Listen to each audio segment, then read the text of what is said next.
I want you to use one word to describe your wedge play. Welcome back to Rick Shiels Golf Show podcast, everybody. Episode 90. We're fast approaching 100, guy. I'm very excited for that. Have we got anything planned? Somebody had a suggestion that we do a live one in front of 100 hand-picked guests. Oh, Could happen. Enough people want it. And I think we'd be legally allowed to do it now. Yeah. I'm not sure we get 100 people in here, though. I tell you what, though, there's somewhere close to here we could. It would be in this building. Okay, I like it. You're thinking. So, potentially that's 100. Should do that, actually. 100 episode. That'd be live. quite good. Live one. Get tenner some beers. Tenner a ticket. Oh, we're selling it? We'll give it to charity, maybe. Charity of your or my see. choice. I'll keep 60%. You can have 10. Rest of charity. I've been giving a lot of £50 notes out, guys, so I need to recoup some of that I've money heard back. about this. So today, this is actually what day is it? It's Friday. It's Friday, the 6th of August. This is coming out on Tuesday when you're on holiday. So right, as we speak now, you're going to be chilling on holiday. I proposed to my wife this day. What year are we in? 2021. Oh my God, like 10 years ago. Was it? Yeah. Today? 6th of August, yeah. Congrats. Thanks. We're in Dominican Republic. And we went away for 2 weeks. And the first 4 or 5 days was torrential rain. I was thinking, how the hell am I going to do this? Suddenly, a couple of days in, 6th of August, first sunny day, bang. Boom. Went to a deserted island. It was called, oh God, have I forgot this? My wife doesn't listen, so it won't really matter. But went to this deserted island on this like nice little day trip. Went out to this like Blue Lagoon area, and she even said to me that today, at that point, I had the ring in my shorts pocket back on the boat. She said, if you're ever going to propose to me, this would be the place. Like, No. you have to bring me back here when you do. Thinking to myself, give it 10 minutes, love, and I'll be my dropping days. down on the knee. So we went to, what's the island called? Like not Siona Island. Could be. Off the coast of Dominican Republic. A few days later, half an hour later, I was down on one knee and asking the question. So talk about efficiency. Question for you. I've always thought this, when people get engaged abroad, how on earth did you take that ring on the flight? Was it stuffed in like a sock in a shoe or something? Yeah, hand luggage. I didn't put it in. All right, yeah. So I put it in hand luggage. You're right, probably in a sock, in the box. The box was quite big. And that's not a flex. It's a massive ring. It just was a big box. Because she's got huge fingers. Sausage fingers. It's a massive diamond. But like, you're so conscious, like going through like security and everything. that. Because how many times do you have to empty your hand Yeah. luggage back? But I had to take it hand luggage because I couldn't take it, you know. I can imagine you getting down on one knee in Terminal 1, Manchester Airport, because you got caught with the ring. Well, I didn't picture it like this. And a really, really funny story. And I don't know why I've said this on the podcast. So after that, we celebrated, had a really nice afternoon. We're on this deserted island. We were getting this like pagoda boat all the way back to the mainland. And we went back to a load of random people because we're on this big day trip. We just got engaged, hugging loads of randomers, didn't know. And in Dominican Republic, they've got a drink there, and it might be universal. It's called something like marijuana. Okay. But not the smoky stuff. It's marijuana, right? And this guy behind the bar said, you need to drink this. It's going to give you the best time ever, right? Mm? Well, it made little Ricky stand up for most of the day. Christ almighty. So it was a how you say, blue pill in a drink. And on that note, welcome to number one golf podcast in the world. Wow. Anyway. Okay, I'm a bit stumped now. It was a good day, to be honest, though. Yeah, it sounds it. You sound very excited. So anyway, 6th of August. I mean, it has no relevance to what we're talking about because his podcast is going to go live on the 10th of August. Yes. Which is actually weirdly my wife's birthday. Congratulations. Happy birthday. So anyway, why we're filming this early, as Guy just mentioned, I'm on holiday effectively this week, celebrating my daughter's birthday, which is the 9th of August, my wife's birthday, the 10th of August, and we have a nice little UK trip away for a week. Should be good. You know what, right? I love about the podcast is it's well, a lot of things I love. It's all right. Talk about little Ricky. Yeah, we talk about your parts. It's growing all the time, which is great. People are enjoying it.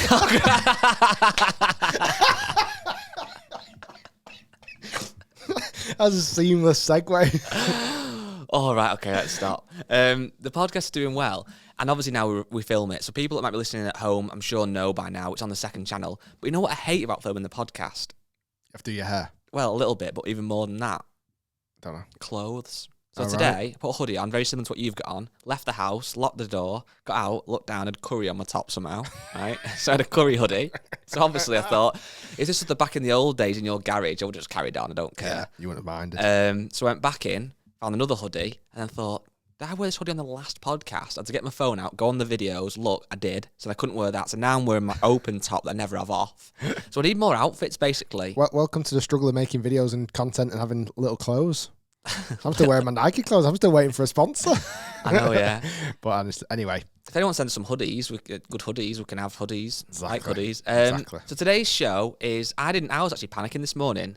I didn't know what we were going to talk about. I've produced this. You have produced it, and you've done so far. It's gone a very strange way, strange direction. This is what happens when I get control of the reins today. Yeah, we didn't have loads to talk about because obviously the last podcast we've actually just recorded was Monday that we've just done. But to be honest, we've had a ridiculously busy week. We have. And I actually had something really exciting I did yesterday, which I want to really dive into.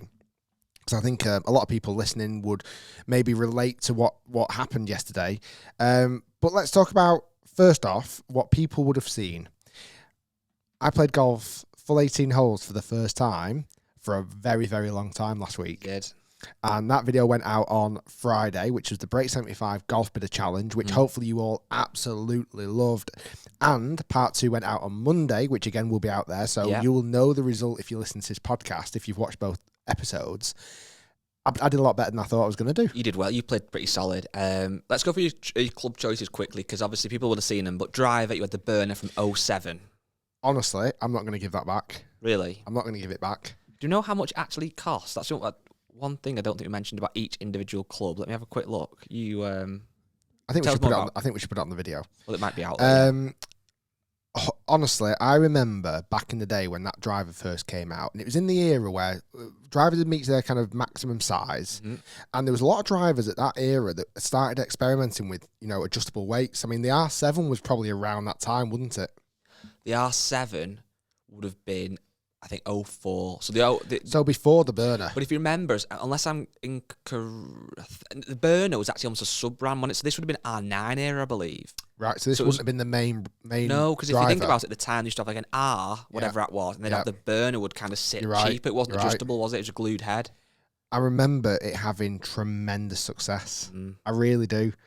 From the alignment on top of the driver to the shaping to the sound of it to the performance, certainly the TP driver as well that came out, a slightly smaller head, slightly different shaping. There was a lot of tour players using this driver, and a lot of it kind of suited a lot of number of golfers. So when I did this challenge of spending £750 at Golf Bidder, I wanted a driver that I just knew was going to be reliable, and that thing was reliable. You hit a couple of wayward ones that, like, jokes aside, was just bad strikes or whatever. But when you hit that well, and you mentioned this on the video, it definitely wasn't going as far as a brand new Sim 2. And it's hard to say on the course, but I'd probably say somewhere in the region of maybe 10 yards, 12, 15 at a max. But what we sometimes say as well, when you're on the golf course, if you hit a straight golf shot, you get a nice bound of the fairway, that forward momentum. You kind of almost you gain that distance back in a way. There was two drives especially, the second and the fourth. They were beasts. The fourth, I've never hit a drive that good on that hole because it's a hole that doesn't suit my eye. It's a dogleg right to left, and the whole fairway tilts from right to left. Sorry, it's a dogleg left to right, but the fairway tilts from right to left. So you've got to hit this kind of cutty ball into it, and I found the middle of the fairway, 300 yards down the middle. Off topic, but a question for you then. With this in mind, would you say that golf equipment is one of the slowest moving... I'm trying to word this now. In terms of innovation, in the last 15 years... is one of the slowest moving things almost in the world. And I'm not doing this very well. What I'm trying to say is, if you've got a 2007 iPhone, the first generation compared to now, streets apart. If you've got a 2007 Apple laptop compared to now, streets apart. You know what I'm trying to say? So many different things, even cars, the things you can do now, or they have built in or whatever, TVs, whatever. That tailor-made driver is from 2007, so 14 years old, and it's still so good. I think that the biggest challenge, and this is why golf cannot evolve as much as laptops, phones, TVs, other things in the world, is because there are legal limitations. Sure. Like the R&A, the USGA have legal parameters that they have to set, and you have to stick to that. So golf, there was a massive race to get to those parameters, and as every single manufacturer, week in, week out, year on year, they'll say they're bringing our product out that's even closer to those thresholds. I'm not sure if we're already there. I think we're already there. We must be. So you know, that driver, there was a massive jump, certainly early 2000s when titanium became a big thing and hollow-headed designs with 460cc heads. That became a massive thing. I would say the biggest evolution in the last probably 5 years, as much as drivers I don't think it's massively changed, I think the hollow-headed construction iron has been one of the biggest changing aspects. And actually today we've got a new video about some hollow-headed irons coming out, which is a new version of a very popular set, which weirdly we're talking about TaylorMade, another TaylorMade set of irons, a newer version. So I think if we look at it, what's changed the most, I think irons have changed enormously. I think golf balls have changed enormously still in that time frame. Drivers are probably kind of where the limit is going to be roughly. You're going to gain a couple of yards every few years, but nothing much. And that's whether they might even just trick it by making the head a different weight or the shaft longer. Or there's ways of tricking launch monitor data. What's mad is I would agree with it. Driver's almost the one that's probably moved the least, but yet that's the club that people tend to swap the most. Yeah.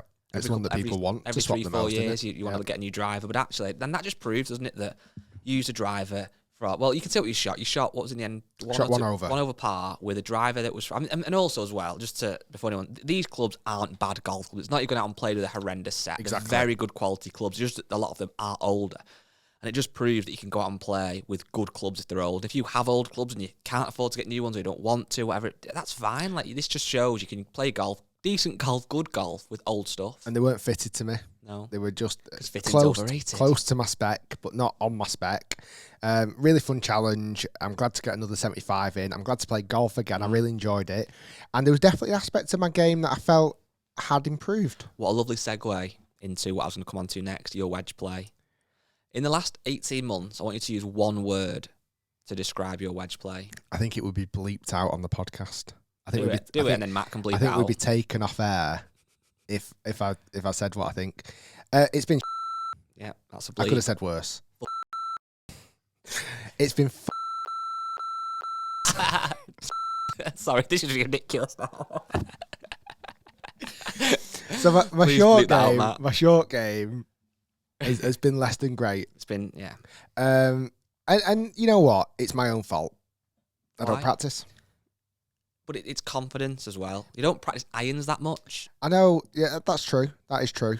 I just feel like with certainly the short shots, and if let's say you're right, if a bit of confidence lacks and whatever, and then you neglect it and you forget about it, and snowball in it. Yeah, and you brush all those issues under the rug, which is probably what I've been doing over the last 18 months.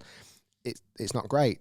So more recently, I've been spending a bit more time learning about my wedge play, kind of trying to practice more, and trying to love my wedges again. Like I'm looking at potentially some new wedges. I've got potentially some new Vokeys I might put in the bag, or some new Pings, or some new Callaway wedges. I'm not sure what direction wedges I go just yet.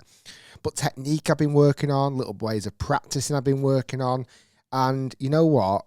Very quickly, my confidence level is increasing. Yes. It's not there yet, but it's most certainly moving up the ranks. We had a good chipping comp at Woburn on that ridiculous chipping area, which is just out of this world. I wish we just took some videos just to even insert it. We didn't get anything in the end, but it was such a good area. And you were chipping as well as I've seen you chip for ages, and you were just confident through the ball. Yeah. You have like more speed. You commit to it. I think it's probably the word. I literally see your technique change on the golf course because you can't commit. And on hole 18 of that 75, you were probably going to put it now. I was use a wedge. Come on, be brave, and you nipped it, class. Yeah, it's class. So that then, I think you need to use wedge more, even when it probably would be a putter. Yeah.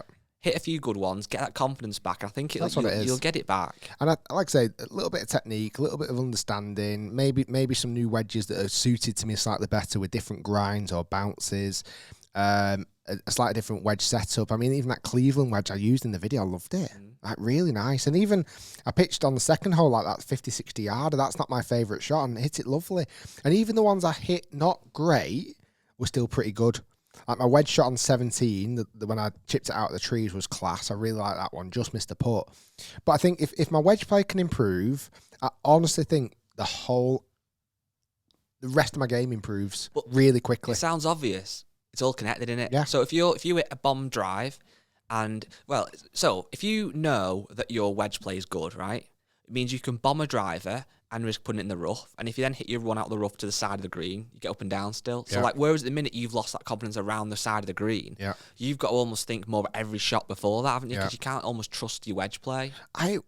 It's amazing. Obviously, some of the, maybe not JCB, one of the really long golf courses, but a lot of golf courses I play, I'm hitting wedges into greens a lot. And if I could hit my wedges half the distance on every hole towards the hole closer, like, you give yourself so many looks at, because I've had a bit of criticism recently about how my putting's not great, but my putting's not great because I'm always 30 feet away from the hole. If I was 10 feet away from the hole, well, my putting would be a lot better because I'd give myself much more chances of holding them. For people listening then, they're in a similar boat, and I'm probably in a similar boat with driving, I'm just no confidence whatsoever. What tip would you give to people listening to how do they build confidence? Is it just hit more balls? No, there's definitely one thing that I've kind of, what's the right wording? Monitoring my success a bit more. So you've been with me when I've done those cone things up to 60 yards and writing down my numbers. So I've been trying to pitch balls at 10 yards, 20 yards, 30 yards, 40 yards, 50 yards, 60 yards, and then back again, and then doing 6 random ones and working out how far away it is from those targets and just writing it down. Like, sometimes, like, if I've got a score I'm trying to beat 50 at the moment. Some days I don't do great, but some days I do really, really good.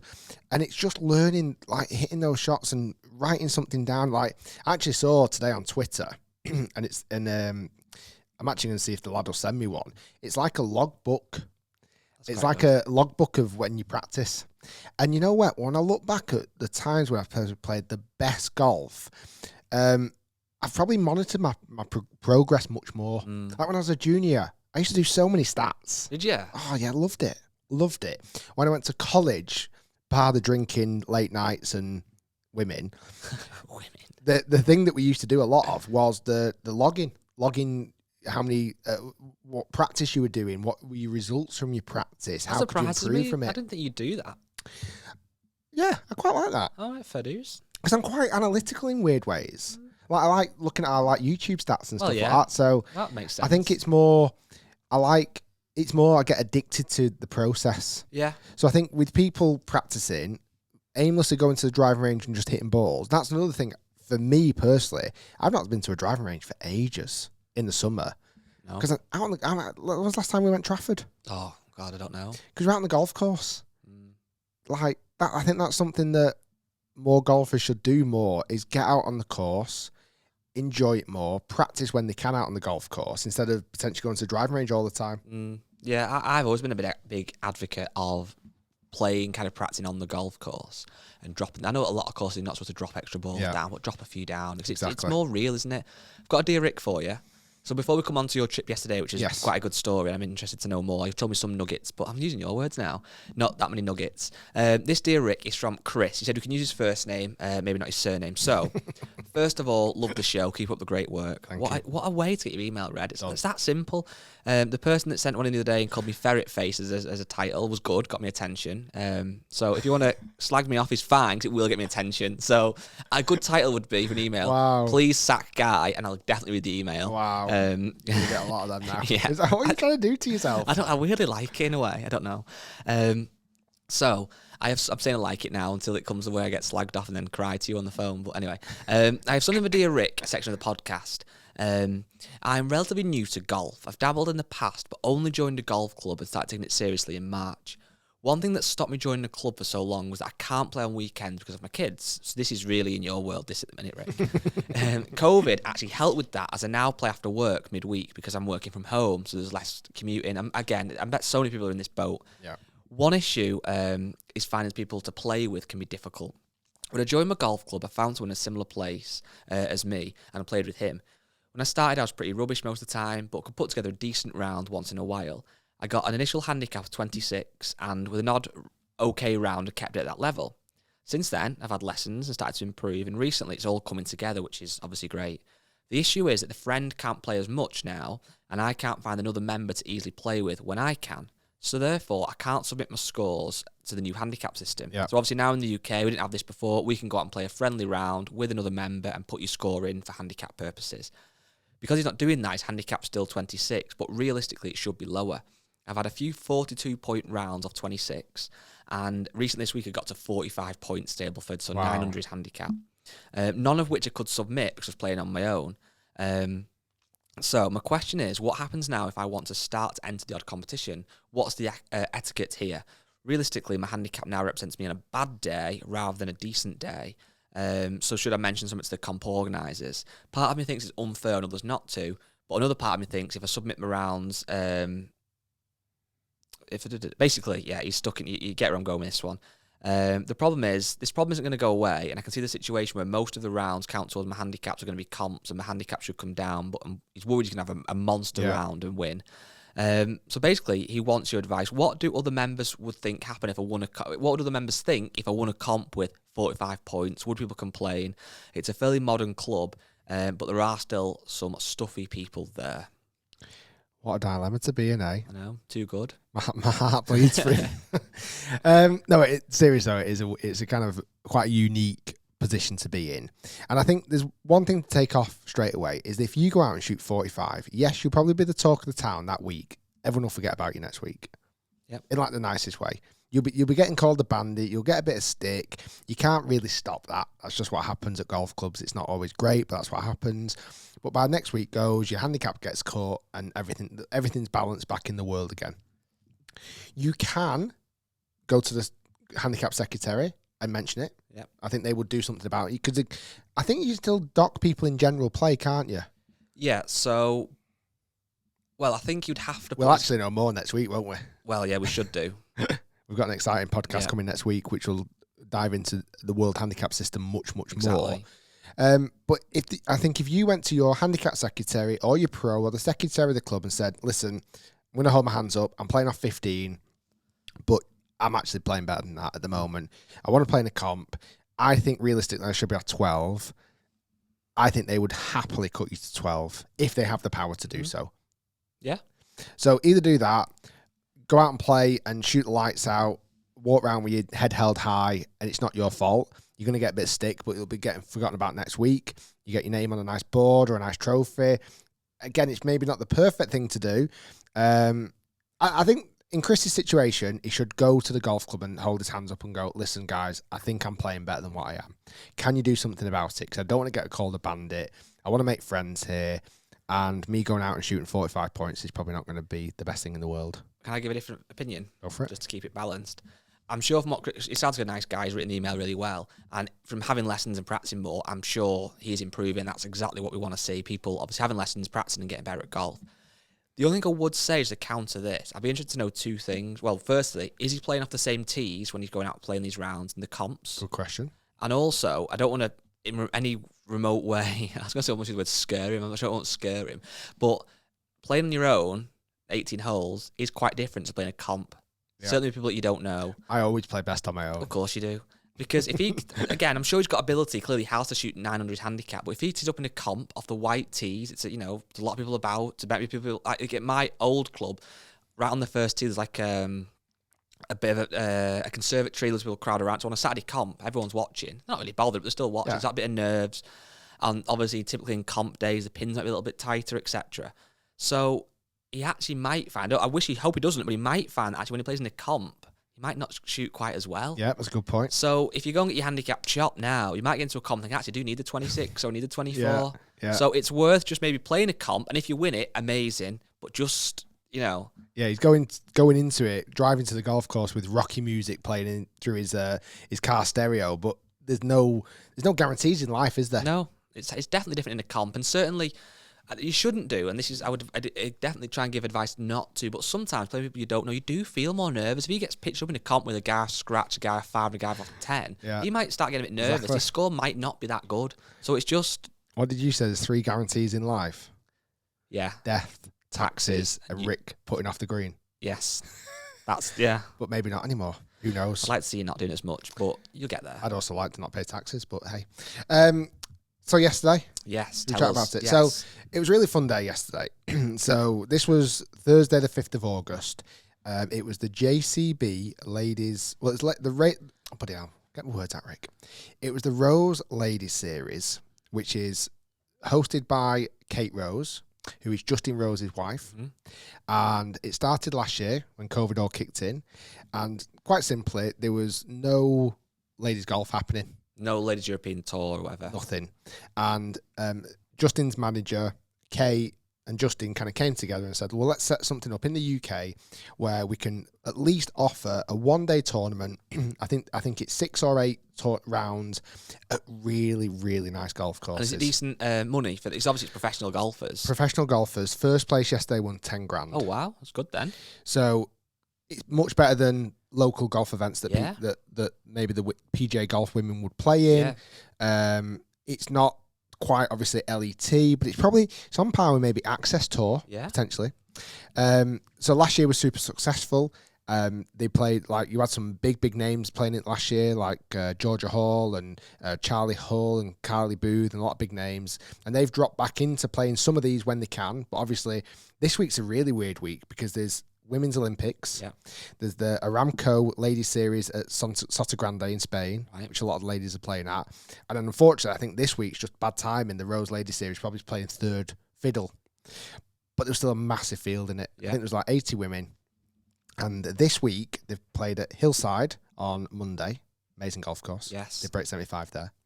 Oh, actually, they've played 3 courses we did break 75 What was the next one? Birkdale. Yes. Amazing golf course. Then JCB. That's mad. I played 2 of them. And then, And then next week, they're playing at Craigie Law, which I think, is that in Scotland? Yes.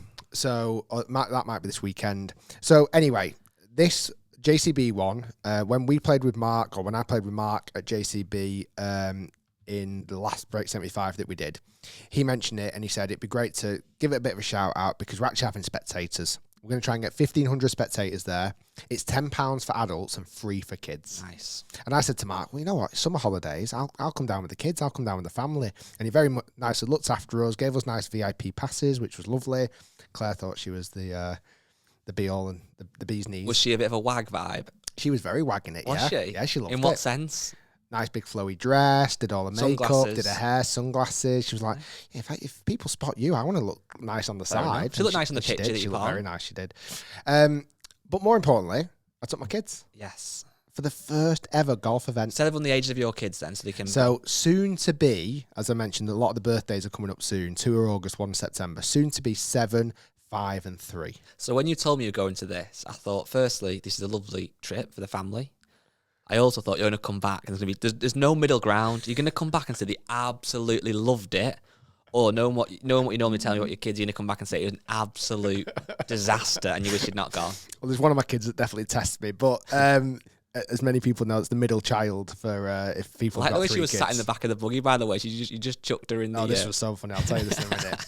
So I think what helped sell it was Ivy, my eldest, is definitely starting to show signs of interest in sports in general.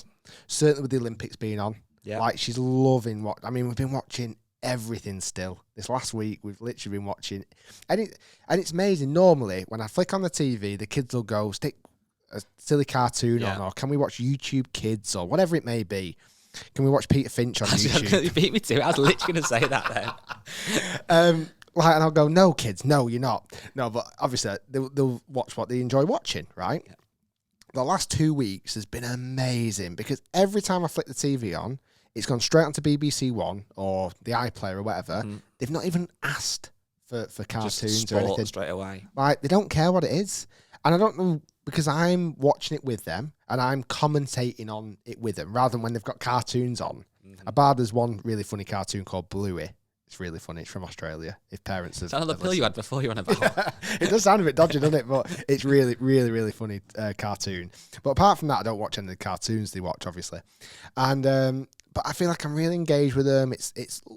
I'm just loving bonding time, watching skateboarding or sailing or swimming or golf or just anything. It's amazing. So they're getting a book for sports. You then thought, let's get them to the JCB. Well, it just kind of worked in nicely. Yeah. So when I mentioned it to Ivy, my eldest, I was like, we're going to a golf event this week. And she was like, oh my goodness, like, will there be really famous golfers there? And I went, yeah. Yeah, I'm going. And she said, are you playing, Daddy? I said, no, it's actually just ladies only. She's like, oh wow, so I can get to... Honestly, loved it, right? Really? My youngest boy, I've only got one. My boy, as soon as I told him there's going to be diggers there... He was sold. Like, he loves diggers. He loves anything that's wheel based, right? So I said, Jude, there's going to be big diggers there. There's going to be, he's like, oh my God, I get to ride him. I said, no, not really. And don't swear. No. And then my middle child was just whatever. She wasn't that bothered. So, and my wife was kind of a bit wary. In what sense? Just because it's like, do we have to be quiet? Yes. Like, what will work? What they're going to do? Yeah. Where they're going to eat? Like more for the kids. Like, are they going to be bored? Like, because it was about an hour and a half journey to get down there, and we got stuck in a little bit of traffic as well. But it was more hesitation because she'd never been to a golf event. Do you think for people that don't play golf or have a kind of mid-interest that a golf event could be a daunting thing to go to? She was asking questions that I'd almost forgot. I reckon I would have asked when I first went to a golf event. Yeah. Like, because you don't know. Like what do you wear as well? Like what do you wear? Golf shoes. What's the footwear? Is it going to be muddy? Is it going to be wet? Obviously, the weather and things you can't predict. But you know, how far are we parked away from the golf course? Like, how do we get there? Like, what's just all sorts of different things. Like, can I talk? Can I have my phone there? Yeah. Can I take a camera? Like, all things that I almost take for granted, and you do because we've been to multiple golf events. Somebody's never been to one. Well, I remember Tubes texted me the day before the Open. He was going with his brother. I said, do I have to wear golf clothes? Because he's never been to a golf event. Well, it's a good question. You don't, obviously, but you'd ask, wouldn't you? Because, again, if you go into Royal St. George's for the Open, you think, oh, is it going to be really strict dress code? Yeah. And, like, say, going to JCB, is it going to be really strict dress code? Like, she was saying, what do I need to wear for the clubhouse and things like that. Yeah. So that was really interesting. So anyway, we got down there. We honestly, we did get looked after really nicely. It was a lovely experience. And before we'd really watched much golf, we had a bit of lunch, which was lovely, and we were backing onto the driving range, and I took Ivy out to watch some golf, just even on the driving range, and it almost felt like a real light bulb moment. Like, just there, she was watching a woman hit a shot. Unfortunately, I didn't catch the lady's name, and she was just ripping it, right? And Ivy was like, wow, oh my goodness, that's nearly hit the house at the back of the driving range. She couldn't at first. She had no idea because she was like looking down. Yeah. Because when kids hit, they look down, don't they? And I was showing her, I was like, no, it's up there. Can you notice it up there? And because we were stood really far back, and it was a lovely open day, and it was a nice sky, she could really see the ball fly. That's good. And she could hear the sound of whether it was coming from a woman or she. I just felt like she looked at it like, I felt like in that moment she fell in love with golf. Which was amazing, really. Do you think, she might be too young, but do you think because it was a woman that might have meant more to her, or do you think it would really make a difference? Well, she's seen me hit shots before. Not that impressed. Probably the strike's different though, isn't it? Dad, where's that one gone? That's gone left out of bounds, sorry.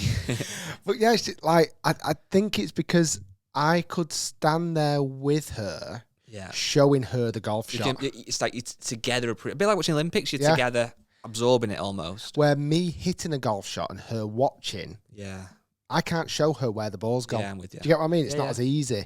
So I think she just fell in love with that straight away. And Pearl was doing cartwheels on the driving range and this, that, and the other, and Jude was running around. So they weren't that bothered just yet. And we went to the putting green around the other side of the clubhouse. And again, they were watching it. They wanted to go on it. That was one thing. They just wanted to go on the grass and everything else. And I was saying, you can't. And again, they were just in awe. Like how we'd been watching the Olympics, sat there on the sofa, me going, oh, check this out. Notice what they're doing there. Did you see that? Oh, how cool was that? Oh, they got 10 out of 10 for that. Yeah. Whatever it may be in the Olympics. It was really nice. I was stood by the side of the driving range, and certainly my eldest daughter, Ivy, like I was saying, do you think she's going to get that shot in? And it might have been a 6-foot putt. And she's like, oh, no, it didn't go in. And I'll say to her, did you notice how it looked like it curved to one side? Or did you notice how it had a little bit too much speed and it went past the hole? And she went, oh, yeah. She went, will she get the next one in? I was like, I think so, because it's so close to the hole. Did she understand this was practice as well then? At this point, I explained to her, this is a practice putting green. Get loose, etc. So here, you don't have to be quiet. Yeah. You can talk, but if we go out on the golf course, you've got to be quiet.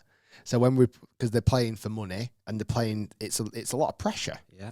And again, my eldest daughter was really taking this on board. And I feel like my middle daughter, my youngest daughter, sorry, Pearl, kind of doesn't feel like she's listening, but she picks up a lot. Yeah. So she was picking up bits without really me needing to talk to her.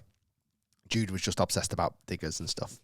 So anyway, before again we even watched any proper live golf out on the golf course, we went to this little village, just kind of there was only like a burger van, an ice cream van, a little shop. I'd bought the two girls a little JCB hats from the shop. I saw that. And 2 marker pens. Unfortunately, Jude didn't have a size that fitted him in the colour that he wanted, because there was a dark blue one, but obviously having signatures on that was pointless. And I said, let's get some signatures from some of the ladies, right? And oh my God, the fact of just that act, think about that. I tell them every day, you don't draw on your clothes. Like, they're not hard to draw on the clothes, are they? Well, I'm now giving them a hat and a marker pen and saying, I want you to actively ask people to write on your hat. How mad is that? Yeah. It's just a little thing, isn't it? You forget. Do you think, you almost sometimes think that like signatures have died off a bit, but actually in that kind of moment, it's quite meaningful, isn't it? There's something about it. Certainly that age. Yeah. I think as they get older into teenagers, they'll want selfies and stuff. But I think at that age, not after selfies, they want something tangible. To keep that. So we went down to this little village and there was a really nice little setup where Golf Foundation had some like hitting nets and some practice areas. And again, what was lovely, every single one of the instructors was a woman. That's good. So again, it's not something you see when you go to the Open. You'll see a mixture, men, women, it's normally coaching, men. But it's a majority of men. So I walked over and said, you know, the girls would love to have a go. Because, again, parents will relate to this. It's hard to teach your own kids. I can imagine, yeah. They just don't listen. Like, and people will, I've seen it online, God, your kids are going to be the best golfers in the world. And I'm thinking, but they listen to me. Like, they just don't. Kids don't listen to the parents. It's that almost different voice of someone that they don't know. They almost want to be well-behaved more, don't they? Really respectful. It's like if I was teaching the girls maths or English or whatever, they'll listen to the teacher way more than they'll listen to me because I'm just dad or mum or whatever. So we signed them up for having a little go, and the women there were lovely. I think one was called Evie and one was called Olivia. They were just lovely with the kids. These girls know who you were? They did, yeah. They said, oh, this is dead weird, like we watch all your videos. Can we fangirl and have a picture after we've done this? I think whether I got a better treatment, but I don't think I did because I saw a lot of other kids there that were getting similar lovely treatment. Honestly, no word of a lie, guy. We were on there for 45 minutes comfortably. I had to drag them off, kicking and screaming. Really? Yeah. I bet you were loving that though, weren't you? Loving it. Like, we got a bit of a breather. Me and Claire chilled out and had a coffee. You must have loved to see them once. If they'd have said, oh, I'm bored, you'd be a bit, the fact they loved it is good. Loved it. And they're just a little challenges. It wasn't revolutionary, but it just kept them entertained. Yeah. And I think because they'd just seen it on the driving range, they'd just seen it on the putting green with the professional women hitting golf shots, on site to be able to do it there and then was really important. Yeah. And it makes me realise, like, when we go to the Open, I don't quite understand people who go and have a quick golf lesson or a quick hit.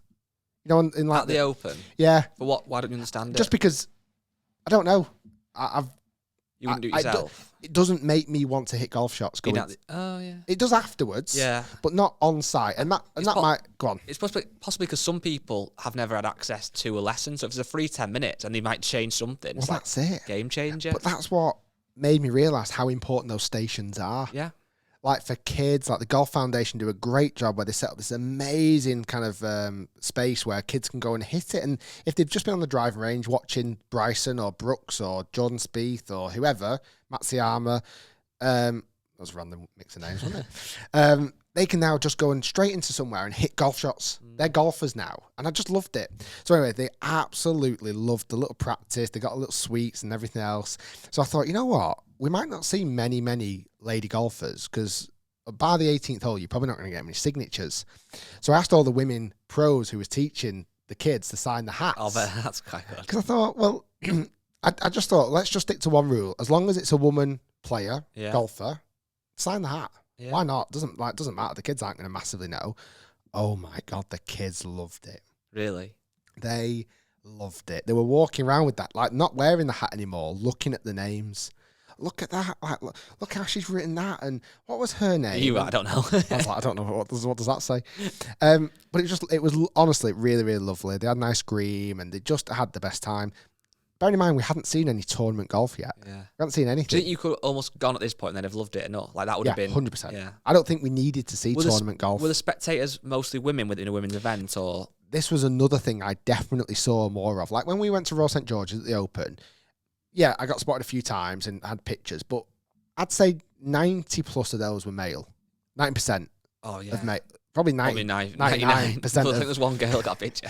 Like 99% of the fans that came up to me at Royal St George's at the Open were male. Well, that correlates with the audience, really, doesn't it? Most people that watch are male. We can see that from the stats. There at the Ladies Open, whether more ladies went and watched it, I would say it was it was borderline 50-50.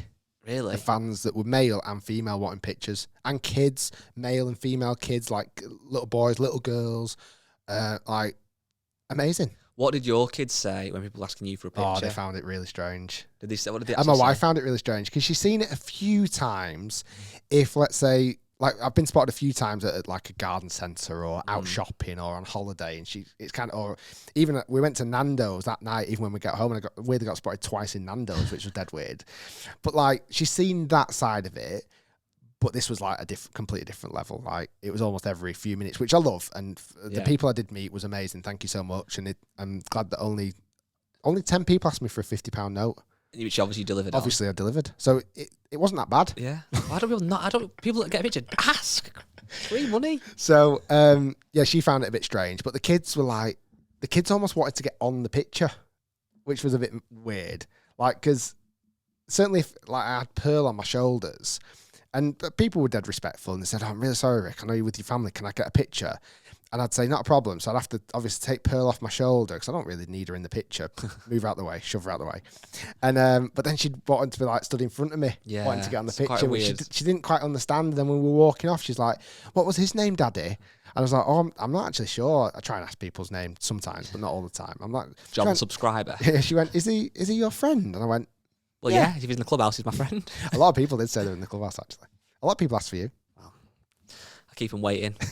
I'll be there next year. My so invite got lost in the post, weirdly. You were working. Yeah. So then we went on the golf course. So Mark, the general manager there, very nicely gave us a buggy because that was something they were desperate to go in. Oh, my God. Golf buggies are good, They though, were aren't they? desperate to go in a golf They let buggy. them steer a little bit. Yeah. So Pearl, who's tiny, even though she's 5 next week, she's so small. She sat in the little basket at the back. She climbed in herself into that basket. It was mad. Pearl had one kid on her knee. Claire had one child on her knee. I had the other. And we drove up to 17th green. And, just the most beautiful hole in the world. And there's a massive tractor on the championship tee, the back tee, because the ladies were just playing a couple of tees forward. Oh, my God. Jude was literally just like staring at it like it was the best thing in the world. Really? And I was like looking behind it going, like, this is one of the best holes in the world. So we stood there for a bit, watched some shots. And like, even the questions like Ivy was saying, can you get it over that water, Daddy? I was like, well, I try. If you've not seen the videos that I did from Break 75, but like the women, like we were hitting it most of the time. It was very windy yesterday, actually. Most of the time, comfortably over the water. Obviously, they're very, very good golfers. What were they hitting onto that then? We didn't go all the way down to the tee. It was probably about maybe 2 or 3 tees ahead of where we played from at 250. Right. So probably play near a 190. Yeah. Potentially. They were hitting like hybrids, 5 woods, long irons, let's say. It's a tough hole, that. So hard. And then like we saw some golf shots go in the water. And again, it's the questions that Ivy asked, like, what happens now? Like, I was like, oh, that's a really good question. So because it's gone in the water, that's a penalty. So they've now got to go down to a drop zone, drop a golf ball. That's now adding a shot, and then hit another one. And they were like, what happens to the golf ball in the water? And it's like, just like daft questions, not daft questions, just interesting questions. So anyway, we drove up to the 18th green because I thought if we're going to get signatures for hats, that's going to be the place we go. And we probably watched about 3 groups. It was just a bit challenging to keep them all quiet because that's where when you're watching on an 18th green, and there was a lot of people there, but not They've hundreds. got a put for 10 grand. That's what I mean. She's going, digger. Can I drive it? I want to drive the digger. That was just Rick. Yeah. That's what Jude was saying. I actually bought him a little JCB, loved it. I feel like, by the way, if you went out with your kids for a day trip, they could rinse you for some good money. Oh, it's ridiculous. I want a digger, don't want a hat, done. Just keeps them quiet, whatever keeps them quiet. How many ice creams? Did you all have an ice cream? Well, I didn't, annoyingly, because I got whisked off to have a quick meeting. I was working. And so Claire was left with the kids. And the ice cream stall looked amazing, but big problem, it was, for adults, it would have been great, but for kids, they eat slow, and it was melting really quick. So they had a bit of a disaster. I think Jude dropped it and whatever. So anyway, we sat by the 18th green. I very nicely got chatting with Kate Rose, who's Justin's wife, and my kids were super cuddly. They were cuddling Kate Rose and this, that, and it was dead nice. Anyway, about 3 groups came off the 18th green. So we were there for about half an hour, and everything. I went up to Ivy and Pearl, go and get your hat signed. Go and get your hat signed. They loved it. And let me pull up her name because she was really, really lovely. One of the ladies who is called. Where is her name? Oh, that's going to annoy me. Give me 1 second. I put it on my Instagram. If anyone's watching the video for a couple of minutes, then when you were talking, I was looking at did you see I was looking at my laptop quite intensely? Yeah. I was listening to you, but my car's also in for a MOT today, and it got a text and needs some new tyres, so I had to just sort that as well. If anyone comments saying I wasn't looking at you. So, Kirsten Rudgelly, okay, yeah, was lovely. So she finished, and she's from Perth. Like our really good friends, Min Woo Lee. Oh, yeah. And Min Ji You're Lee. a very good friend. And she said, oh, you did those videos with Min Woo. This was after. I said, Really? oh, yeah. She went, oh, that's where I grew up playing. So she was Australian playing in this. But before that, my daughter went running up to her. She signed the hat, and Kirsten gave her a glove. Oh, nice. And a golf ball. Nice. And Kate Rose actually took a picture of that happening, put it on her social media saying, this is the great to see so many young girls being inspired by these professionals. And I thought she's captivated the day. Mm-hmm. That's it. Yep. She has absolutely nailed it. My kids are going away from yesterday's tournament loving golf a lot more. That's what you want. Question then for you. In a sentence or less, this is the tricky part. How would, for people that have children, which I'm sure a lot of listeners do, who want to get them into golf, might not be fortunate enough to have an event like that locally or whatever it might be. Again, what's the one thing you would advise to get your kids to have an interest in golf? 100% make it fun. Make it fun. Like, I think that is, and that's something I've always really tried to do, but just watching my kids yesterday having the lessons with the Golf Foundation, it wasn't technical. They were holding it a bit wrong or whatever. There was a tiny bit of where to stand, what we're aiming at. Bar that, it was fun. Just swing it, hit it, and see what happens. There was none, and that's one thing I definitely have seen at driving ranges where a parent will take their kid and expect too much from them. Expect them to hold it with an interlocking finger and the correct posture, and to have a takeaway in P3 that looks like Justin Rose, and you just can't do that. I think kids are very, very good at copying adults. And I think if you demonstrate, if you hit golf shots, they will pick up so much without you even realising. And apart from that, just make it fun. Fun challenges, make it easy at first. So that, even that the Golf Foundation had these big, massive clubs and massive balls, and it's not straight into, I've chopped you down. Cobra blades. I've chopped you down a 7-iron blade that I used to use when I was whatever, and a proper Pro V1 like these. It was just really, really fun. So that all sounds in like all, a great day. Honestly, it was mega. And like I say, cheeky Nando's after, and even this morning. So I'm gonna show you this picture, and we might, in fact, can we zoom in on this if we can? So even this morning, so the girls got up, and I was moozing around making a breakfast or whatever. I went into the living room, and who do you think had the hat on, the lanyard, and the golf ball? Who do I think? Ivy. Pearl. Wow. So considering, can you see that? Considering, I thought she was the one that probably wasn't as interested. Look what's happened. Like, she's woke up today wearing the hat, the golf ball that Kirsten gave her, and the little lanyard. It sounds like it was a very worthwhile trip. Hopefully, in many ways. But yeah, thank you so much for Mark for inviting us. Well done for Kate Rose for an amazing event. Well done for the Golf Foundation. I probably just don't give them enough credit, but they do a great job of getting young golfers into golf. That's how I started doing junior coaching through the Golf Foundation. I started going out to schools and stuff and using like the easy to hit clubs and the massive targets and stuff. It was amazing. And hopefully they continue it. And who knows, they might be playing in the Rose Lady Series in 20 years. Yeah. Well, less than that, 15 years. Enjoyed that story. I felt like I was there with you. I was picturing it. It was a lot better than I expected. Good. Are we done? I don't know. Matt, I can hear a noise in my headphones. Can you hear that or not? No, okay. I feel like there's been a bit of a hum. How long are we in? 50 minutes. Well, I've got, just quickly then to end on, I've done a thing on my Instagram, Rick, asking for questions for the podcast. So I've got some questions, some ridiculously stupid ones, but they're sometimes the ones that I like. First one is, what's happening in this Rick and Pete match? If I can get my short game dialed in. Well, actually, I'm in a group with Pete, Carter, Matt Fryer, and me. We all might be in the same country at a venue coming soon. So that might be the first video, and then me and Pete later. But also, isn't he injured or something? I think he's got a bad back. Wrist or something. This is a question for you. I don't know what your answer. Out of Rick or Guy, who has the higher golfing talent? Don't know. Me? Yeah. Nice. Who won the chipping comp at Woburn when we had 3 different chipping comps? Are these all questions from you? That was a question from me just then. That was me. I won 3-0. You won the chipping comp. I thought you were trying to boost my confidence. Your confidence is there, but then if I want to beat you, I can knock it straight away. So I can build you up when I want you to be built up, and then just go, you're going to thin this, mate. Does Rick prefer to load or unload the dishwasher? Load, 100%. Yeah, I'm very much load. 100%. Who likes unloading it? Yeah, I don't.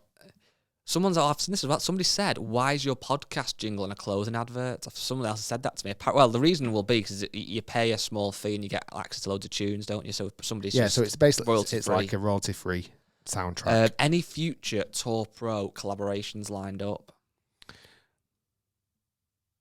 Don't know. This is a really good one now. Well, yeah, we don't know. I feel like I read some. There's a series I want to do, but it might be harder this year. I might look into it next year now. But also, I mean, this is very premature, and we don't know the result. But have you noticed our man Poulter's doing pretty well already? Well, I don't like to say that I was in his presence for 10 minutes a couple of weeks ago, but he seems to be doing pretty well over in Memphis. He's been on tour now since 2000. He's won, 9 PJ Tour and something. He was grinding just grinding all day, and then he sees you and he's now doing well. So it's just obviously what it is. Obviously. What's next for Rick Shiels? Podcast, tick. YouTube, tick. What's the next project? We actually had something the other day in the group chat that could, in a years. Oh, yeah, wow. That would be epic. Yeah, there's lots left to explore. We've not conquered golf, social media, the world just yet. So watch this space. The Rick Shiels Museum is what we're thinking of, and all the clubs from all the videos are going to be in. You want to do that one day? That would be good. I would like. I'd like all the clubs from videos. That's why I've got so many of them, like all in like archive, like glass cabinets.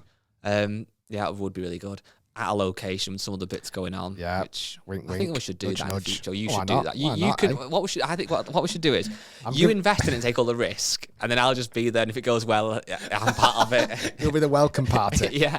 Hi, I'm Guy. If it doesn't go well, you lose all money. I'll just leave. I had a good question then. What's the favourite golf club you've ever owned, past or present? And we've probably done this before on many podcasts, but what would you say? I feel like I knew the answer to this. It probably is that Scotty Cameron. I've got that Trillium one that I've had refurbished recently. You know the one that what? Yeah, no, I was thinking. I was trying to think which one it was. Yeah, I remember. When I had refurbished. Yeah. And I played the long neck one. Yeah. Do you want to see something funny? Did you see that picture I put on my Instagram? Yeah. So that was me. I don't. You can't really see it, but that was me at age 17. Somebody sent me a picture back taking the mick. Look how funny it is. That turtle. It literally looks just like me. So I look like a cartoon turtle. There's some other questions, but I think that was some of the good ones.